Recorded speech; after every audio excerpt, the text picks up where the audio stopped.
Peut-être qu'un jour, je vais me retrouver tout seul à faire cette émission, mais pour le moment, j'ai encore de bons partenaires avec moi. Daniel Marceline, Bonjour, bonjour. ça va bien. Bonjour à tout le monde. Emmanuel de Rhénal. Bonjour Gérard. Nous sommes trois. Il manque Christian qui est en train d'arpenter la forêt brésilienne.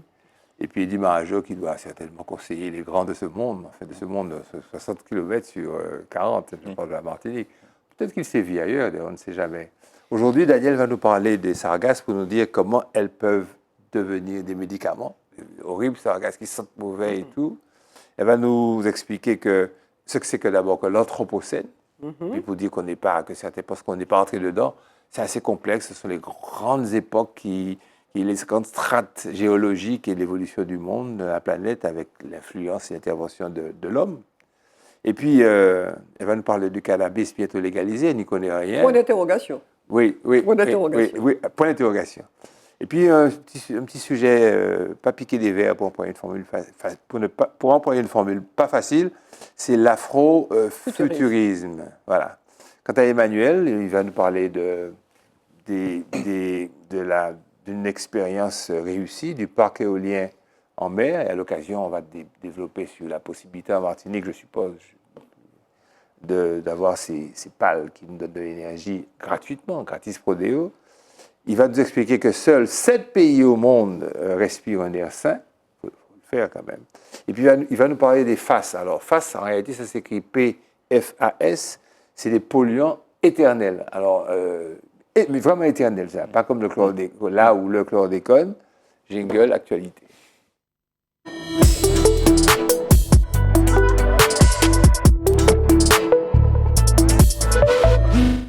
Alors voilà. Donc, l'Agence cubaine pour l'environnement affirme que les sargasses possèdent des propriétés antioxydantes, anti-inflammatoires et antivirales élevées. Ouais, tu as presque tout dit là, quand tu as dit ça. J'ai pas Parce tout dit. qu'effectivement, alors on sait bien qu'en matière de médecine, la recherche cubaine est en pointe. Hein. Il y a dans plusieurs domaines, que ce soit pour les yeux, que pour la peau.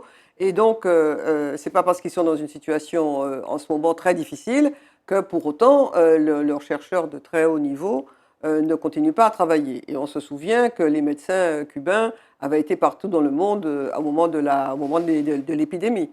Et donc là, effectivement, ils disent, tiens, on pourrait utiliser les sargasses comme médicaments.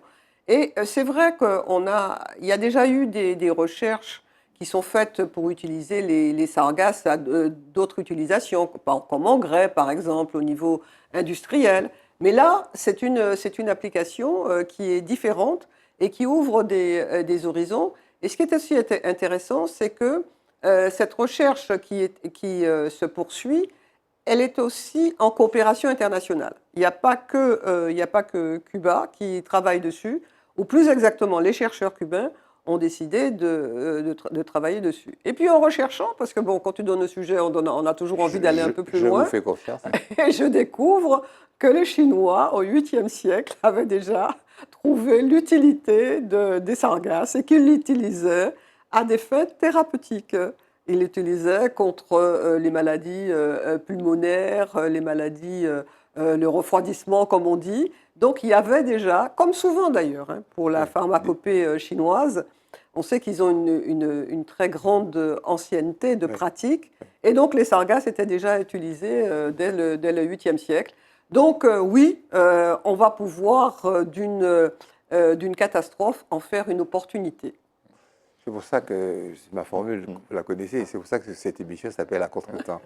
Il y a aussi la fabrication de carburant à partir de sargasses. Oui, ça c'est l'aspect économique et industriel que je peux traiter. Et le point de difficulté, en réalité, c'est pas tant de savoir ce qu'on peut faire de la sargasse, parce qu'on peut faire beaucoup de choses, c'est comment s'approvisionner de manière régulière d'une ressource qui finalement est intermittente, puisqu'il y a des échouages, et puis de temps en temps, il n'y en a pas, donc c'est... Sauf que depuis quelque temps, elle est moins intermittente. C'est vrai qu'elle l'a été beaucoup, mais du fait de la progression justement de l'utilisation de pesticides, là, la question, le changement climatique aussi qui joue. Donc il y a beaucoup plus de radeaux Oui, alors voilà, sargasses. il y a des recherches aujourd'hui, notamment un Martiniquais qui s'appelle Bruno Sainte-Rose qui travaille dessus, pour pouvoir régler les problèmes de récupération des sargasses en analysant les flux, les courants, etc., pour optimiser et avec de la récolte en mer, en fait. Oui, et le plan Sargasse, le dernier, le prévoit. Le prévoit, parce que c'est sûr qu'un industriel peut difficilement investir dans une usine s'il n'a pas la garantie d'être approvisionné de sa matière régulièrement. Donc voilà là où se situent les recherches, et on est plutôt en pointe en Martinique. Il y a pas mal de gens qui réfléchissent à la question. C'est plutôt une bonne nouvelle. Mais je dirais que la Caraïbe, en général, peut-être parce qu'elle est concernée, parce que l'Asie aussi l'est, hein, mais la Caraïbe l'est de plus en plus. Ouais. Et donc, il y a une innovation dans la recherche dans plusieurs pays de la Caraïbe. Les États-Unis aussi, c'est Domingue, enfin, comme tu dis, la Caraïbe, également les côtes américaines aussi, où ils ont cette problématique. Très bien. Alors, on passe à l'éolien en mer, tout doucement, on est toujours dans l'eau. Oui, on reste dans l'environnement, les ressources naturelles. Oui, alors l'éolien, vous savez, ce sont ces grandes forêts avec 3 pales qui tournent avec le vent et qui fabriquent de l'électricité. Quand vous montez dans le nord en Martinique, vous verrez 6 éoliennes. Eh bien, en France... Également au Vauclin. Également au Vauclin, absolument. En France, en Normandie, existe depuis peu une forêt d'éoliennes en pleine mer. Important. Alors, il faut imaginer l'étendue. On parle de 60 km² d'étendue en pleine mer, plus de 70 éoliennes qui tournent en mer, au large Fécamp, c'est-à-dire une zone plutôt réputée pour la qualité de ses paysages côtiers. C'est la Normandie. Et cette production va tourner à plein d'ici la fin de l'année. Là, pour l'instant, elle se déploie, elle est en cours de déploiement, et elle devrait permettre d'alimenter à peu près 770 000 foyers. C'est quand même, on parle d'un volume important d'énergie renouvelable. Et ce qui est intéressant sur ce sujet, c'est de mesurer la difficulté qu'il y a d'implanter des options nouvelles. Parce que vous savez que le drame, c'est que nous sommes aujourd'hui, et là pour le coup je reviens sur la Martinique, nous sommes dépendants essentiellement de l'énergie fossile, qui est donc la première responsable des impacts négatifs en matière de réchauffement climatique notamment. Et donc le grand enjeu, c'est de substituer cette énergie par des énergies renouvelables. Donc aujourd'hui, il y a le solaire, il y a l'éolien, il y a la géothermie, enfin, il y a la biomasse. Et donc, ce sont donc des solutions qui sont attendues, qui sont nécessaires pour assurer la transition. Sauf que, comme dans tous les projets, quand on installe un nouveau projet, même s'il est vertueux, eh bien, il suscite des raidissements, des oppositions. Et donc, la grande question, c'est comment faire pour obtenir des populations qu'elles acceptent. Et comment ils ont fait là? Alors là, ce sont des moyens très importants de communication en amont, parce qu'on ne peut plus aujourd'hui implanter une industrie aussi impactante dans un environnement paysager sans y associer la population. Et ça, c'est peut-être nouveau, parce que ça, c'est un cas d'école à Fécamp. Beaucoup de moyens ont été mis en œuvre pour associer la population à la décision. D'abord, une vraie communication en amont pour expliquer le risque du réchauffement climatique lié aux fossiles, donc tout simplement. Et c'est vrai que les habitants de la Normandie peuvent percevoir immédiatement le risque visible, parce que leurs côtes sont rognées, leur agriculture est sous tension, donc ils voient à quel point c'est important de changer de modèle. Donc ça fait partie d'un gros travail de pédagogie. Il faut également associer les populations à ce qu'on appelle un grand plan paysager, pour dire, bon, il faut le faire, c'est nécessaire. Maintenant, avec vous, où est-ce que ça aura le moins d'impact possible visuel? Et donc, avec la population, on détermine la zone qui est optimale, qui est le meilleur compromis entre l'efficacité industrielle et l'esthétique. Et d'ailleurs, il y a la question du bruit aussi, je crois. Il y a la question du bruit. Mais ça semblait bien, alors ça va. Non, mais c'est pareil. Il y avait quand même un impact. Les gens il y a l'impact du bruit, il y a l'impact des usages, des usagers de la mer. Donc tous ces éléments sont mis sur la table, sont discutés. Et puis, là, pour le coup, la raison l'a emporté, parce que bien évidemment, rien n'est parfait. Mais le pire, ce serait de ne rien faire, au fond. Et donc là, la population a embarqué. Et ce qui est amusant, c'est qu'aujourd'hui, cette forêt existe. Pour valider l'implantation paysager en pleine mer, une filière s'est développée de tourisme éolien. Donc voilà, il y a des activités. Maintenant, les Normands enfin, de la côte développent des activités pour visiter, se promener parmi les... Pédagogiques aussi, les élèves. Et de pédagogie, etc. Donc vous voyez, c'est encore une fois la communication, le dialogue. Ça fonctionne. Et ça fonctionne. C'est accepté par la population. Donc ne rien faire sans y intégrer la population. Voilà un peu la leçon à tirer de cette affaire. Et puis ça me permet peut-être de faire une petite transition rapide sur la Martinique quand même, puisque ça nous concerne. C'est l'objectif. Hein. Ben oui, je te vois venir, vicieux comme tu es, Gérard. Pas vicieux. Pas vicieux. Donc c'est l'occasion de rappeler qu'en Martinique, on dépend encore trop de l'énergie fossile. Il y a encore quelques années, 98% de l'énergie que nous consommions venait du pétrole. Aujourd'hui, on est à 70%. Ça reste énorme. Donc 30%, un peu moins de 30% de l'énergie que nous consommons provient maintenant des énergies renouvelables, alors répartie entre la biomasse, Albioma, qui est peut-être le plus gros contributeur d'énergie renouvelable, le solaire, qui se développe un peu, qui doit représenter à peu près 10% de l'énergie aujourd'hui distribuée, et l'éolien.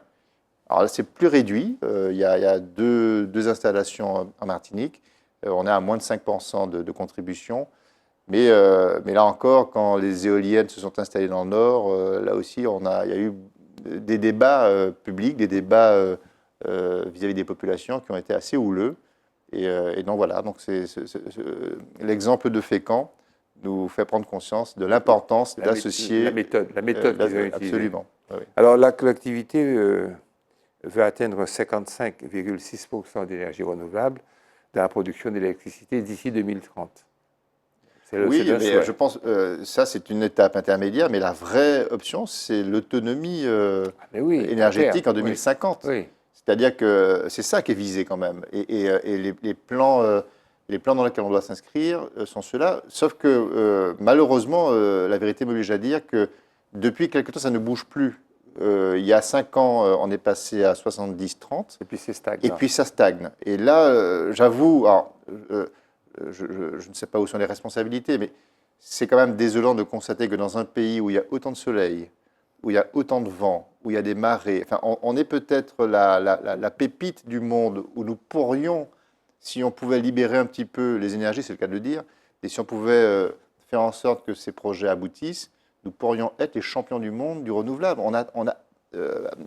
Sur le papier, en tout cas, on a tout à portée de main pour nous passer du pétrole, si on le voulait vraiment. Alors, les difficultés, c'est le coût élevé des énergies renouvelables. Tu te demandes pourquoi il y a ce ralentissement. L'intermittence de certaines sources d'énergie, c'est-à-dire que c'est un peu comme pour les sargasses qui ne viennent pas tout le temps. Parfois, il n'y a pas de pluie, il n'y a pas de pluie, il n'y a pas de vent, il n'y a pas de soleil, ou il y a trop de pluie, etc. La nécessité de développer des solutions de stockage, il faut garder, et ça coûte cher. Le stockage coûte cher. Et puis, pareil, fait accepter. En tous les cas, ici, je fais donc la synthèse, on a la centrale photovoltaïque de la Sahara, 35 MW. Le parc éolien de Sainte-Luce, je ne sais pas où il en est, il est prévu pour 12 MW. Et la centrale, comme tu l'as dit, je répète après toi, la centrale biomasse du Galion. Il faut expliquer que c'est au Galion. Oui. Voilà, un petit jingle pour passer à autre chose, problème de société.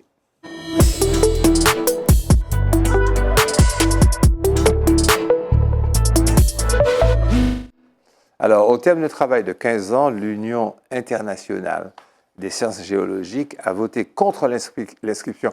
Alors, je vais vous parler en français, attention, rassurez-vous, de l'Anthropocène en tant que période géologique, mais la décision est loin de faire un consensus. Ce n'est pas le seul mot étrange que vous allez entendre. Daniel, je te laisse les prononcer. Ah oui, non, en ce qui me concerne, non, c'est vrai, il y en aura un autre. Alors, ça nous rappelle l'époque où nous étions sur les bancs de l'école, où on apprenait les différentes aires géologiques dans tout l'état de la Terre. Ou avant-hier, c'est oui, mais c'est gentil, Emmanuel. Voilà, oui, non, mais c'est vrai. Donc, on apprend que peut-être la Terre pourrait connaître une nouvelle ère géologique qui serait l'Anthropocène. Et que veut dire Anthropocène? C'est tout simple, en fait, c'est l'impact de l'activité de l'homme sur l'environnement. Donc on est en plein dedans, quand on finalement se rend compte que ce n'est pas si abstrait que ça, parce qu'au fil des émissions, nous parlons continuellement que de ça. Que de ça. Et alors, je dirais que l'union des géologues qui se réunit, on a l'impression de spécialistes qui sont là dans les écoles en train de s'affronter. C'est un prix Nobel, pas n'importe qui quand même, c'est un prix Nobel qui a proposé ce terme d'anthropocène.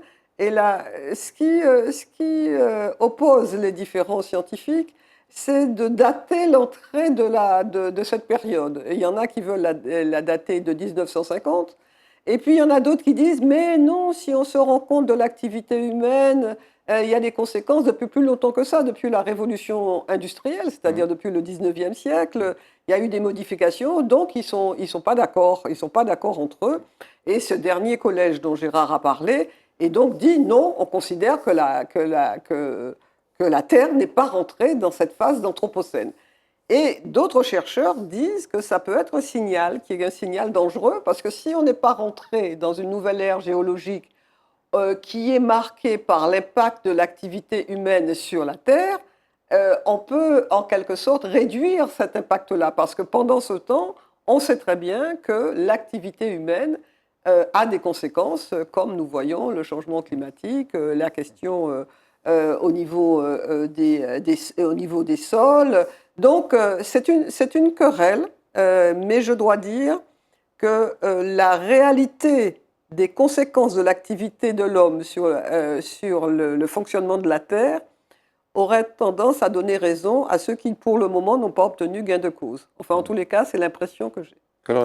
Alors, les conséquences sont, comme tu l'as dit, c'est qu'on fasse l'impasse sur l'impact de l'homme avec l'industrie, avec la pollution, avec tout ce qui peut intervenir comme projet néfaste pour l'environnement. Il y a ça. Et puis il y a aussi qu'en quelque part, on ne croit pas en la science, en quelque part. C'est une science qui est basée sur des faits, sur des constatations, sur une réalité. Et on se rend compte que le public, face à ça, il ne va pas être sensibilisé, on l'a déjà dit. Et puis ensuite, on ne va plus comprendre où on en est, parce qu'il n'y a pas que l'Anthropocène, il y a aussi un autre nom que je ne vous dirai pas pour la période d'avant. Holocène. Oui, et puis encore un autre nom aussi pour... c'est vous, je ne peux pas en donner celui-là. Là, tu m'as renvoyé à trop longtemps. Et ce qui fait que si l'Anthropocène n'est pas reconnu comme une époque géologique distincte, ce n'est pas qu'une querelle. Ce n'est pas qu'une querelle de spécialistes, ça a aussi des conséquences pratiques et techniques qui font que, plutôt que de continuer à travailler sur cette question, à faire la preuve et à réunir des éléments et à mobiliser des capitaux et des fonds sur cette question, parce que les gens, il y en a qui sont pour et contre, ces gens-là pourraient faire autre chose. Ces scientifiques pourraient faire autre chose. Oui, c'est le grand marqueur d'ailleurs de tous les débats aujourd'hui. On sent bien que le monde avance avec, d'une part, une conscience de la responsabilité de l'homme sur l'environnement, et puis le bloc opposé dit non, parce qu'il faut tenir aussi des acquis, il faut tenir des situations acquises. Et c'est vrai qu'on avance toujours dans cette confrontation, et à peu près dans tous les domaines depuis quelques années. Il y a eu un débat à l'Assemblée, je passe à autre chose. Ouais. Il y a eu un débat à l'Assemblée sur les polluants éternels, les PFAS, on va dire les FAS. Et tu vas nous parler de ça pour nous expliquer comment, quelque part, ceux qui sont les plus utilisés, savoir dans les casseroles Tefal, je dis bien la marque, vont demeurer malgré tout. Allez, vas-y. Alors, est-ce que ça aussi, c'est pas un signe de l'entrée dans l'Anthropocène? Parce que les FAS, alors ça ne touche pas la géologie, mais ça touche toute l'humanité, puisque... alors d'abord, rappeler ce que c'est qu'un polluant éternel. Ça a été créé, ça a été découvert, c'est une molécule qui a été découverte dans les années 40, qui est très appréciée des industriels pour ses propriétés hydrofuges et anti-adhésives, et qu'on retrouve maintenant dans énormément de produits du quotidien. Il y a les emballages industriels, alimentaires, on les retrouve dans certains vêtements, on les retrouve dans certains ustensiles de cuisine, notamment les poêles Tefal que tu évoquais, dans les mousses d'extinction d'incendie, et puis dans divers projets. Mais on le trouve aussi dans le corps humain. Parce dans que, les cheveux, dans le foie, dans la rate. Il semblerait, il y a une étude qui prétend que 100%, je dis bien 100% des hommes et des femmes de la planète ont des particules de FAS dans l'organisme. Pour une raison bien simple, c'est que ce sont des molécules qui s'accumulent et qui ne se... Donc ça veut dire que depuis 40 ans, on produit et ça s'accumule indéfiniment sans disparaître. Donc à un moment donné, ça se répand dans la chaîne alimentaire et ça revient chez nous à tel point que même les nourrissons en naissant ont déjà dans leur sang une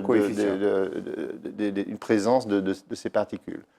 Voilà, donc ça c'est une réalité et donc l'Europe a entrepris de lutter contre certains produits et donc il y a des règlements, il y a des lois qui sont déjà votées, qui sont en discussion et qui sont votées pour certaines d'entre elles pour supprimer certains produits de la vente et de la fabrication. Et puis certains États, notamment la France, est en discussion aussi. Il y a un projet de loi qui a été déposé par les écologistes pour sortir de la production et sortir de la vente toute une série de produits. Sauf les poils. Dont les poils au début, les poils Tefal, mais quand l'industriel et les salariés de cette industrie ont vu que leur entreprise était menacée par cette loi, parce qu'en réalité, en effet, c'est l'entreprise SEB. Elle est basée sur ça. Elle est basée sur ça. Si cette loi passe, ils déposent tout de suite leur bilan et c'est 3000 emplois qui sont sur le carreau. Donc là, des levées de boucliers, des casserolades. Les employés se sont mis devant l'Assemblée à jouer de la casserole. Les experts de l'entreprise ont voulu démontrer, en tout cas ont apporté des dossiers pour démontrer qu'il n'y avait aucun danger de leur côté avec ces produits. Bref, tout le monde y va de ses arguments. Et ça a poussé les parlementaires de la majorité et LR à proposer de retirer ces produits du projet de loi. Et là, ça soulève bien évidemment des grandes discussions polémiques. Alors, un peu de pédantisme, ce sont des substances polyfluoroalkylées. Merci d'avoir pas essayé de le dire. Moi, je renonce. J'ai essayé de faire de ton intervention un salmigondis de mots et de vocables scientifiques. Mais ce qui m'a, moi, frappé, c'est l'intervention de M. Attal, Premier ministre, qui expliquait qui acquiesçait à l'idée d'enlever la disposition portant sur les casseroles, ou ce matériel de cuisine, en expliquant que c'est une décision qui devrait être prise au niveau européen. L'Europe, c'est vrai, qui s'en occupe. Parce qu'en quelque part, anticipant cette décision européenne, ça serait donc laisser les entreprises françaises dans une situation difficile à l'égard de leurs concurrents qui, eux, continueraient à faire Gabriel Attal et le gouvernement ne veut en aucun cas aujourd'hui, dans le temps de crise qu'on traverse, affaiblir ne serait-ce qu'un petit peu l'industrie française. Et donc dit, ok, très bien, on va suivre le mouvement, mais c'est tous ensemble mais c'est pas moi tout seul, ou personne. Voilà un peu le pendant ce temps-là, on peut absorber. Ouais. Alors ce que vous faites, c'est que vous prenez des casseroles, je ne sais pas lesquelles, en tous les cas qui n'ont pas ce revêtement noir. Il va nous faire croire qu'il fait la cuisine. Je fais la cuisine. On apprend quelque chose. Je fais la cuisine très bien. Polyfio, etc. Et puis, alors, moi, j'avais un ami corse, avec Victor, concrètement, qui m'expliquait qu'en Corse, à ce village, il y avait deux poêles, une poêle pour le poisson et une poêle pour la viande. Et qu'on ne lavait jamais les poêles, on ne les curait jamais, mais on les nettoyait. Donc, la poêle de poisson pouvait conserver une vague de poisson parce qu'on la lissait avec du papier journal et celle de la viande également. Bon, mais ça, ouais, la Corse, c'est un pays très débrouillard, puisque bientôt, ils auront leur autonomie. Seuls 7 pays dans le monde respirent un air sain, mais c'est toi qui vas à nouveau nous parler de ces choses de l'environnement. Le rapport annuel IQR. IQR, je sais pas comment on va dire IQR, ça me convient, qui mesure dans à peu près tous les pays de la planète le seuil de particules fines. Alors il y a une taille de particules qui est mesurée, pour identifier les pays qui sont les plus pollués dans l'air et ceux qui sont le moins pollués. Bon, le résultat, c'est qu'à peu près tous les produits de la planète sont tous les pays de la planète sont de plus en plus pollués avec un air chargé de particules fines. 7 pays dans le monde sortent un petit peu de ce jeu-là, avec moins de particules que d'autres, donc un air plutôt sain, qualifié de sain. Alors je vais les citer quand même. Oui, citez. Il y a l'Islande, l'Estonie, la Finlande, l'Australie, la Grenade. La Grenade. Voilà. Grenade quand même, donc c'est plutôt rassurant pour nous. L'île Maurice et la Nouvelle-Zélande. Et donc, alors, qu'est-ce que ça signifie en fait? C'est intéressant de comprendre. Alors, la réalité, c'est que l'air est sain dans les pays souvent où il y a moins de densité de population. C'est le cas par exemple de l'Australie. L'air est sain dans des zones qui sont moins encombrées d'industrie ou même de population, donc la Nouvelle-Zélande, enfin, dans les zones qui ne sont pas concentrées comme peut-être les zones d'Europe ou les zones d'Amérique. Et puis l'air est plus sain dans les pays qui ont des politiques actives environnementales. Voilà. C'est le cas notamment des pays du Nord. Et c'est intéressant parce qu'on aurait pu penser que l'air, et c'est vrai, l'air ne paye pas de droits de douane quand il traverse les frontières. L'air circule. Et bien malgré tout, bien que l'air circule, dans les poches où il y a des politiques actives, eh bien les particules sont moins présentes malgré tout, parce qu'elles sont absorbées, parce que voilà. Et donc ça pose la question, en tout cas ça soulève la question de savoir comment ces 7 pays, qu'est-ce qu'ils font pour pouvoir obtenir ce résultat, et doivent devenir des sources d'inspiration pour les autres. Tout à fait, oui. Quand on se souvient, quand on regarde à certains moments ce qu'on montre de la Chine, où c'est irrespirable, mais au sens physique du terme, on ne voit même pas tellement. Mais parce que quoi? Les industries, ce sont des industries chimiques, ce sont des industries polluantes. Il y a charbon aussi. Du charbon, beaucoup. Ce sont des industries polluantes et pour lesquelles il n'y a pas les mécanismes de protection pour pouvoir que l'air ne s'échappe pas dans l'atmosphère. Ouais. Parce que c'est vrai que souvent on critique l'Europe en disant et la France en disant bon, il y a trop de normes, c'est trop. Mais quand même, le résultat, c'est que quand même, ça permet. On parle pas trop vite. Non, quand même, non, sur ce terrain-là, non, Okay. il faut reconnaître que ça a quand même une certaine efficacité. Et donc, il y a des pays, l'Inde, c'est le cas de l'Inde aussi. Alors, c'est des pays qui sont hyper peuplés, hein, il ne faut pas non plus l'oublier. Donc, entre une très grande population, des industries qui sont des industries qui sont polluantes, qui utilisent, comme tu dis, les industries fossiles, avec une réglementation qui n'est pas trop regardante, ça peut créer ces situations. Le Tchad est le pays le plus pollué au monde, suivi par l'Irak, le Pakistan et le Bahreïn. Je lis, hein, je n'ai pas inventé. L'Europe a connu une amélioration de la qualité de l'air en 2023, mais reste la région la plus polluée après l'Asie.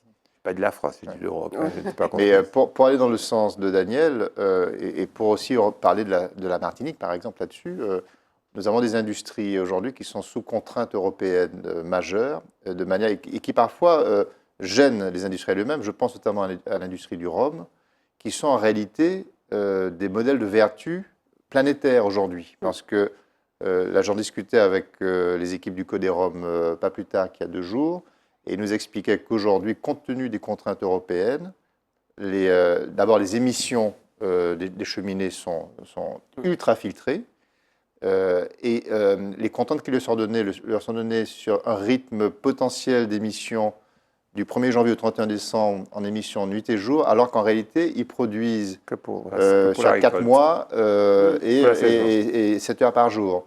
Vous voyez, donc ils ont cette double contrainte qui est appliquée chez nous, et ce qui aboutit à ce résultat exceptionnel d'une industrie qui, a priori, pourrait marquer l'environnement, qui est sans doute l'une des plus propres du monde. Donc ça veut dire que la contrainte peut avoir des vertus.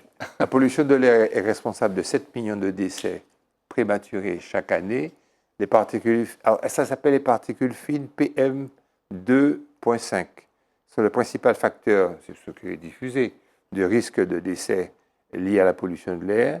Alors asthme, bronchite, pneumonie, autres problèmes respiratoires, ces allergies, tous ces gens qui ont le nez chargé et qui croient qu'ils ont la grippe, qu'ils ont un rhume, mais ce n'est pas vrai. Ce sont des allergies liées à alors sans compter les maladies cardiaques, accidents vasculaires et autres. C'est pas une petite affaire. Et pour être tout à fait complet, donc on parle là effectivement de l'effet de l'homme sur la qualité de l'air, mais il n'y a pas que ça non plus. Il y a aussi des phénomènes vraiment naturels, enfin, les incendies, les volcans. Ça, ce sont peut-être les premiers producteurs de particules fines sur la planète. Les volcans. Les volcans, c'est énorme. Ce sont des particules extrêmement nocives. Nous-mêmes, on est impactés par les vagues du Sahara qui nous arrivent ici. Ça, c'est pas une pollution directe. C'est peut-être un effet indirect, mais c'est quand même. Donc, vous voyez, il faut aussi tempérer du coup l'activité de l'homme. Voilà. Oui, l'homme a sa responsabilité, mais il n'y a pas que. Il n'y a pas que. Il y a aussi la nature elle-même qui produit ses propres particules. Vous nous excuserez, chers téléspectateurs, de vous parler de ces problèmes que nous estimons d'abord d'ordre mondial et puis qui nous impactent considérablement, et de ne pas donner trop de temps à des problèmes de succession, ou de division, ou de choses comme ça, ou de petits bouts de terrain de 200 mètres carrés qui ont été vendus, pas vendus. Nous sommes désolés, c'est peut-être tristounet d'évoquer ces énormes problèmes qui portent à tête à votre santé, à votre équilibre, à votre vie, plutôt que de nous crisper sur des je ne qualifierai pas. Est-ce que je peux terminer sur juste une petite... Parce qu'en termes de solutions,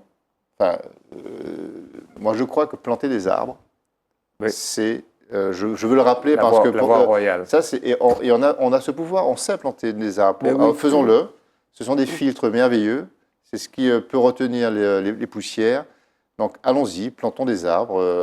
À chaque occasion, mettez un arbre là où vous pouvez. Je complète en disant plantez aussi de la mangrove. Oui, non, parce que j'ai regardé un documentaire hier qui expliquait comment la mangrove absorbe encore plus de CO2 que les arbres. Mais pendant que tu as cet élan, parle-nous du cannabis. Oui, alors, avec point d'interrogation, puisque précisons le cannabis bientôt légalisé. En fait, c'est parce qu'en Allemagne, le 1er avril, et ce n'était pas un poisson d'avril, l'Allemagne a décidé de légaliser le cannabis récréatif. Mais alors, faut pas fantasmer, faut pas fantasmer en disant qu'on croit qu'on pourra acheter, vendre du cannabis comme on veut. C'est pas du tout ça. L'Allemagne dit, chez vous, vous pouvez planter 3 plants de cannabis. C'est pas interdit. Maintenant, quel que soit, vous avez un plant, c'est interdit, là, vous pouvez planter 3 plants. Vous pouvez consommer 50 grammes et vous pouvez posséder 25 grammes. C'est tout ce que vous pouvez faire. Le reste, c'est pas... Alors oui, en Allemagne, il y a ce qu'on appelle des clubs cannabis. Et donc là, on peut se rencontrer. Mais il est toujours interdit de partager, il est toujours interdit de vendre. Donc, vendre de gré à gré, enfin, entre... Oui, c'est absolument interdit, ça demeure une infraction pénale. Et donc, il y a eu beaucoup de discussions, puisque l'Allemagne, c'est quand même le plus grand pays d'Europe, en se disant, mais est-ce que ça va faire tache d'huile Alors, il n'y a que 2 autres pays d'Europe qui ont adopté le système, c'est Malte et le Luxembourg, et donc il n'y a que 3 pays européens. Et donc, alors, vous me demandez, et la France la France. Alors, avant même de parler de la France, il y a un grand pays comme le Canada, qui en 2018, pareil, a fait comme... l'Allemagne, un petit peu plus... au lieu de 3 plans, c'est 4 plans, mais c'est pas grand-chose. Et donc, oui, ça existe, il y a des expériences dans le monde. Et la France, on en a aussi parlé parce qu'il y a un maire qui a dit qu'il était favorable à l'expérimentation du cannabis récréatif. Le cannabis récréatif, en fait, c'est ce qui est pour la consommation personnelle. C'est tout ce qui est éloigné du trafic. Parce que, et l'idée de ceux qui sont les tenants, qui sont partisans de la légalisation, c'est pour assécher en quelque sorte le trafic illicite. De dire qu'il y a une catégorie de la population qui ne veut pas s'enrichir par le trafic, mais qui est un simple consommateur. Mais pourquoi cela ne pas leur donner la possibilité de planter chez eux quelques plants, d'en consommer quelque peu, pour les enlever de l'influence des trafiquants qui, eux, ils font du business sur la santé des gens. C'est ça un peu le débat. Parce que nulle part en France, personne n'a jamais proposé que, le cannabis soit en vente libre et qu'on puisse faire commerce de cannabis et le vendre. Pas du tout, il n'y a pas du tout ça dans les projets, dans les tuyaux. Ce qu'il faut noter pour être complet sur la question, qu'il y a une expérimentation qui est en cours sur le cannabis thérapeutique, donc autorisé en France, alors que tout le reste est interdit, même le récréatif. Mais le cannabis thérapeutique, il y a une expérimentation qui va durer jusqu'à la fin de l'année 2024, dans l'attente qu'il y ait un médicament à base de cannabis qui soit autorisé.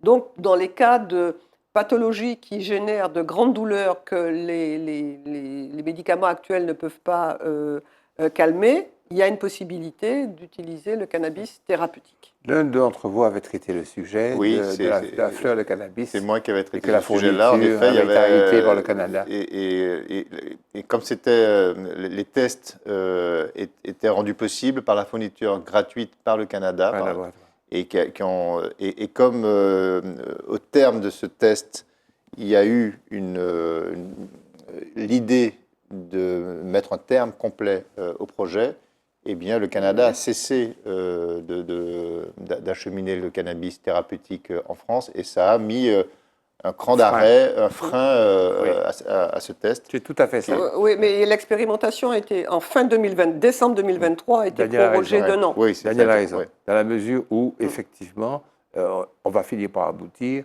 à mettre ce traitement antidouleur dans la nomenclature des produits remboursés. Donc le bon sens est revenu, c'est une bonne nouvelle. Oui, il y a eu un levier de bouclier des médecins pour dire écoutez, comment je vais. Il y a une certaine il y a une thérapie efficace pour certaines pathologies. Bon, on a assez développé, pas les plans, mais la notion de cannabis. Jingle pour qu'on passe à la culture.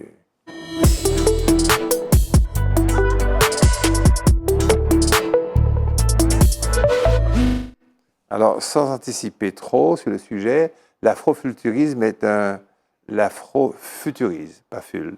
L'afrofuturisme est un mouvement artistique et culturel qui explore l'expérience des diasporas africaines à travers la science-fiction, la technologie, l'esthétique, etc. C'est très subtil et très complexe. Ah oui, alors si par contre je dis Black Panthers, tout le monde comprend. Hein. Oui, et là, vous avez compris afrofuturisme. Et donc, c'est ça la réalité. L'afrofuturisme, c'est appliqué à la musique, à la mode, aux arts visuels, au cinéma, et qui consiste à utiliser l'histoire de l'Afrique avec des techniques qui sont hyper modernes pour pouvoir projeter des héros, des héroïnes, des personnages positifs qui sont appropriés par les populations actuelles. Et donc, c'est tout un... alors, ça a commencé, les premières théories, ça a commencé depuis un certain nombre d'années. Hein. On parle d'afrofuturisme, mais ça s'est développé au fur et à mesure. Et si j'ai parlé de Black Panther, c'est parce que c'est vraiment en 2018, c'est un marqueur au niveau du cinéma. Et il faut reconnaître qu'il y a eu un engouement mondial pour ces deux films. Et parce qu'il y a une esthétique, il y a aussi bien dans la conception des costumes que des techniques, que du fond, il y a vraiment de quoi enthousiasmer les afro-descendants, mais pas que, comme on disait tout à l'heure, sur le fait qu'on peut utiliser le passé pour avoir une vision de l'avenir qui ne soit pas une vision pessimiste, mais une vision au contraire active. Et alors, bonne nouvelle, moi je dirais, il n'y a pas... Alors, si ça a pris naissance en Amérique, ensuite l'Afrique est porteur dans la créativité, mais les Antilles ont leur part avec des autrices et des auteurs. Une autrice notamment qui s'appelle Mélodie Joseph, qui est née à la Martinique, qui a fait des études à Saint-Martin, mais qui vit au Canada, qui a fait son mémoire sur l'afrofuturisme. Et puis on a Michael Roch, qui est un Martiniquais, qui a écrit un livre dont on a parlé ici, qui s'appelle Thème marron, qui est aussi dans le terme afrofuturisme. Et pour clôturer le tout, le très célèbre Collège de France, en 2016, a consacré un colloque sur l'afrofuturisme, où un philosophe comme Achille Mbembe, dont on a eu l'occasion de parler aussi également, est intervenu pour parler de l'afrofuturisme. Donc ce n'est pas qu'un concept maintenant, c'est une appropriation et qui est transversale dans toute la production culturelle et qui est porteur, et ce n'est pas si fréquent, d'une vision positive de l'avenir. Et puis oui, absolument, c'est ça qui est important. Le mot, j'attendais que tu le dises. tourner vers l'avenir, quoi. C'est-à-dire que nous avons nos problèmes de colonialisme, nous avons nos problèmes de racisme, d'une histoire maltraitée, mais en même temps, il y a quand même une technologie, il y a un monde qui a évolué, et on doit avancer. Malcolm X avait déjà en quelque part anticipé, parce que quand il disait que la solution, l'une des solutions apportées aux Noirs, c'est la création d'entreprises innovantes, modernes, Malcolm X. Paradoxalement, il avait vu ce développement. Et puis un musicien que j'ai vu à Paris, au centre américain, c'est Sun Ra, qui effectivement était complètement lunaire. C'était très difficile de comprendre où il voulait en venir. Mais c'était comme, donnez-moi une place, moi aussi j'ai accès. Moi qui suis un Afro-Américain, qui vient des lemmes de l'histoire, j'ai accès aussi à une certaine modernité de la créativité. J'avais pas compris au début, mais enfin, c'était quand même quelque chose d'assez, il y a de cela 30 ans, même 40 ans, c'était assez moderniste. Et je pense que le succès de films comme King Woman ou bien Black Panther, comme tu dis, est la preuve que même auprès de la clientèle caucasienne, enfin, qui n'est pas préoccupée particulièrement par le devenir de la diaspora ou bien des Afro-Américains ou de l'Afrique elle-même, montre qu'il y a une sensibilité, une ouverture à cette créativité humaine, parce que les Noirs sont des humains, enfin, encore vous l'auriez ignoré. Jingle. On va parler maintenant de quoi? De musique, oui.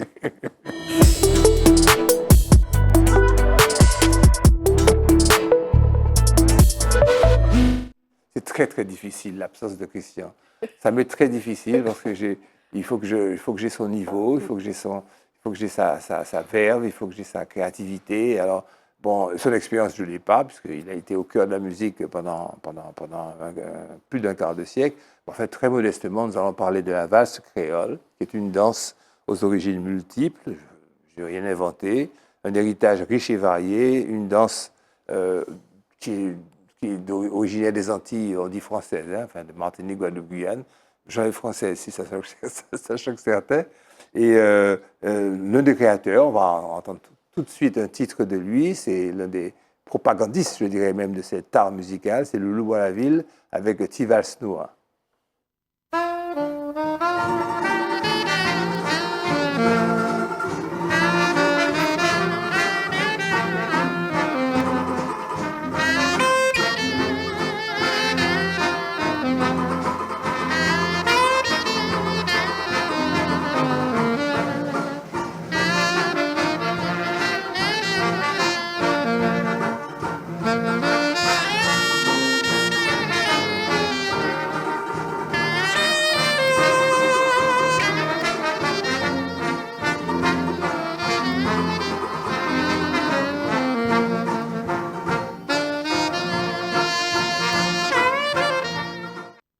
Donc cette valse, elle est née au 19e siècle, si je ne m'abuse. Elle est le résultat, le fruit d'un métissage entre la fameuse valse viennoise, où ça tournait très vite, et puis avec les influences africaines, avec une syncope, vous l'avez bien vu. Elle se distingue par un tempo plus lent pour nous que la valse viennoise, un peu plus rapide pour la Guadeloupe, des mouvements circulaires précis et des pas, et il y a quand même, si vous voulez, un bréviaire très précis de la danse appelée valse créole. Ce n'est pas tout à fait la danse viennoise. Il y a un petit pas. Oui, il y a un petit pas qui est particulier, une syncope. Christian Gézoff, valse créole.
Donc vous avez vu un accompagnement musical composé de guitare, de piano, mais de percussion également. Dans la valse viennoise, il n'y a pas de percussion, donc c'est vraiment quelque chose de propre à nous et antillais. Et pour preuve, la valse créole d'un groupe qui s'appelle Alizé, la valse créole d'Alizé.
Alors, des variations régionales existent avec des styles propres à chaque île ou chaque territoire.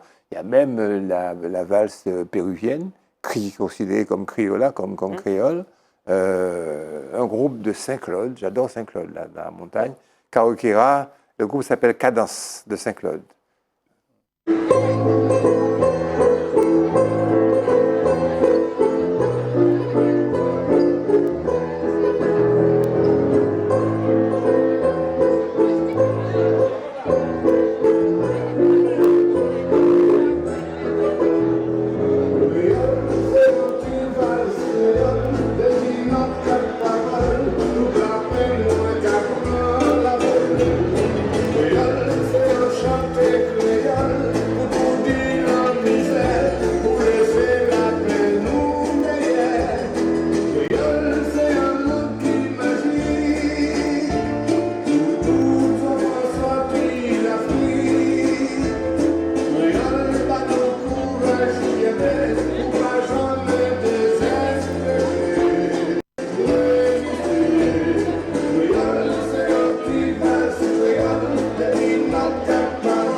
Alors, il est dit par le musicologue dont je me suis inspiré, puisque moi je ne suis pas chrétien, je le répète encore une fois, je bats ma culpe, qu'en Guadeloupe, elle serait plus rapide. Mais en fait, voyez-vous que le groupe que j'ai pris, c'est un peu pour contredire ce musicologue, le groupe de Saint-Claude, de Martiniquais, il a pris une valse martiniquaise, mais quand même une valse dont le tempo est légèrement plus rapide. C'est Cali et Max Rancé, dans la valse qui s'appelle Créole, c'est anti-valse créole, etc. En Guadeloupe, elle serait plus douce, plus fluide, plus qu'une simple danse, en tous les cas en Martinique et en Guadeloupe, et peut-être ailleurs, en Amérique latine. C'est quand même un symbole d'identité c'est le résultat d'une créolisation, je suis désolé, de mélange, d'une mixité musicale et artistique qui fait qu'on a pris la musique hongroise, on a assimilé un peu comme on l'a fait pour la biguine et pour ces autres rythmes. Et ça me rappelle une conseillère régionale qui, lorsqu'au début, Christian et moi, on a été les propagandistes de Biguine Créole, faisait un petit peu l'amour parce que pour elle, c'était une musique qui était dansée par les mulâtres et les bourgeois dans les salons de Saint-Pierre et que donnait de l'argent de la collectivité à cette tradition musicale. C'était pas peut-être tout à fait orthodoxe dans le sens, mais enfin, en tous les cas, le patron de l'époque, Alfred Marie-Jeanne, est venu à chacune de nos représentations tant qu'il avait son mandat et la nouvelle mandature aussi nous a aidés régulièrement sur ce concept de Biguine Créole, qui est comme pour la valse créole, la synthèse, le mélange de deux composantes culturelles dont nous sommes, un peu comme ce qui coule dans notre sang, ce qui coule dans nos têtes, ce qui coule dans nos âmes. Nous avons passé une très bonne émission, je crois. Ah oui, tout à fait, oui, tout à fait. En fait, à tous les trois, on est bien. Nous pouvons nous adapter à tous les formats. C'est ce que ça montre. Tu vas empêcher de dire, on va donner leur billet. Ça s'appelle le billet. Non. Gardons Eddy, gardons Christian, ils sont essentiels. Je vous donne rendez-vous la semaine prochaine. Je remercie ardemment, parce qu'on a le temps, Mehdi Monrose, Flore, David Torres, Jean-Yann Fidol, qui fait la promotion, toutes les équipes, et puis on va arrêter, on va pas faire le petit Jésus et tout ça, ça va, c'est bon. Je vous donne rendez-vous la semaine prochaine, à très bientôt.